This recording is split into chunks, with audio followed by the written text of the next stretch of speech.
Hey everybody, welcome to Alaska Raceway Parks Track Talk. I'm your host, Michelle. Thank you so much for tuning in this afternoon, wherever you are, and whether you are watching us live right now on Facebook or on YouTube, or if you're following it up and watching that later. We appreciate you guys tuning in and being part of the Alaska Raceway Park Track family. So today I've got a couple things I want to go over. I'm sure last week you saw the big news.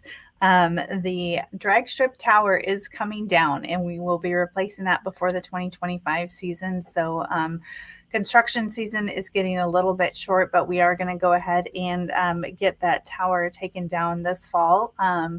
I haven't got a date yet, but we're looking at sometime late next week. So I'll be sure to let you guys know in case you guys want to show up. Jeff Roy suggested doing a time-lapse video of it. So we've got a drone. We're planning on doing some drone footage and stuff with it. So we'll put together a little something when we get that lined up. And of course, I'll be sure to let you guys know in case you want to come out and watch it in person, because it's going to be history in the making at Alaska Raceway Park. The next thing that I want to talk to you about is kind of a serious issue, but also one I don't touch on a whole lot, but wanted to at least just get the word out. And I would be remiss in doing my part as a I don't know what I am, like civic person, but elections are coming up on Tuesday, November 5th. There's a few important things going on, like presidents and stuff like that. But your local elections are coming up as well.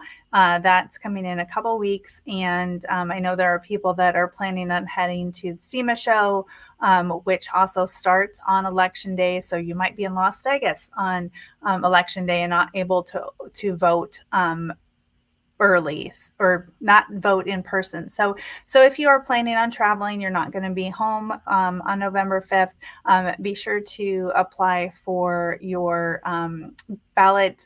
You can go and vote early, usually most places in person, and get your vote in. Want to make sure that you guys are doing your research and researching candidates and finding out, do they really like the stuff that you like?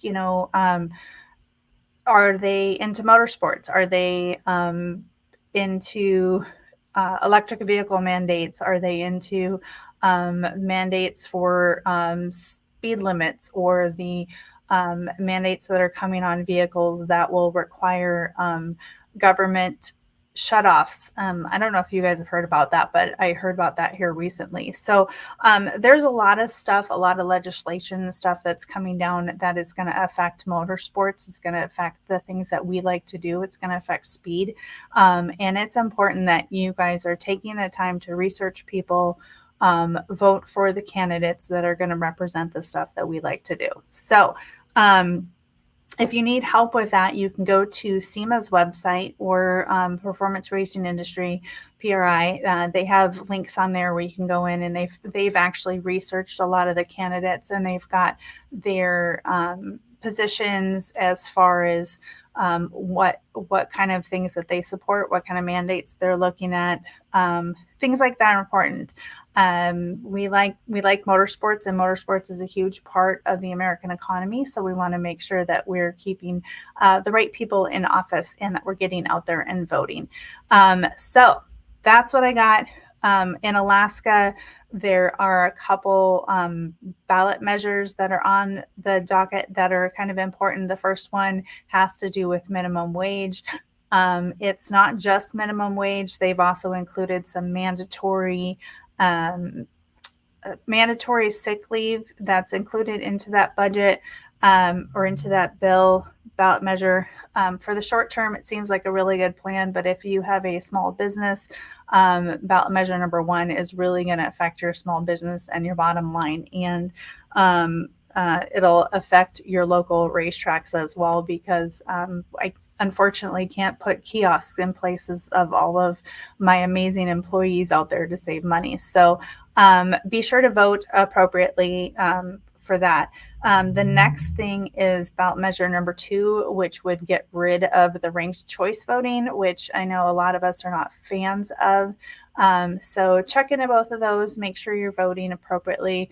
Be sure to vote in your local elections, vote in your state elections, vote in the federal elections. It's very, very important, as always. So, okay, I'll get off my soapbox with that. But the last thing that I've got is it has not snowed yet, but the snow is getting close. So I want to make sure that you guys are all getting prepared and getting your winter tires on, or at least scheduled. We have 2 amazing tire sponsors at Alaska Raceway Park. Alyeska Tire, which has locations across the state of Alaska. So you're going to want to try to make your appointment in with them to get tires replaced. Or if you happen to be fortunate enough to live in the Matsu Valley, go see Chris over at Corks Automotive. They do tire changeovers. They've got tires for every vehicle that you could imagine. And they are also locally owned and racers. So be sure to make sure you guys are getting ready for that, because it is getting slick out. It is getting super cold, and snow season is coming. So appreciate you guys all tuning in. I will let you know once we pick a date that we're going to bring the tower down and time. So if you guys want to come out and hang out with us, and we could do a countdown, or I don't know, something fun to bring the tower down. We're excited to be getting a new building put up in the spring, and appreciate this opportunity to kind of upgrade the safety and the security at Alaska Raceway Park. So thank you guys so much for tuning in this afternoon. I will see you. Jeff. So Jeff suggested Tannerite for the tower. And while that is top of my list of things that I would love to do to that tower, the timing system electronics is still very closely attached to the existing tower. So we're going to have to use a little bit of finesse, and we can't just blow it up. So, which is a bummer, because otherwise I totally would have already done it. But yeah, we're trying to make sure that the existing Porta-Tree timing system stays intact, and the wires are really close to it. So we'll need some finesse and some heavy equipment operations with people who have skills, so we don't destroy more stuff than we need to. But once the tower's done, we'll have a big pile of stuff that will probably need to be burnt or something. So we'll keep you informed about that. But while I've got Jeff Roy on the docket here, as most of you guys know, he moved to Tennessee last week. I got to celebrate his 50th anniversary at the racetrack down there. Elk Creek, I believe, is where he's at. But just want to give a shout out and happy birthday to Jeff. Thanks for tuning in. Thanks for still being part of ARP, even though you have left us and gone places where it is sunny and warm. So thank you guys so much for tuning in today. I'm going to go ahead and step off. I will see you guys next week right here on Alaska Raceway Park's Track Talk. Hopefully we'll see you guys at the track when we decide to take the tower down. And be safe. Thanks for tuning in, and I'll see you next week on Alaska Raceway Park's Track Talk.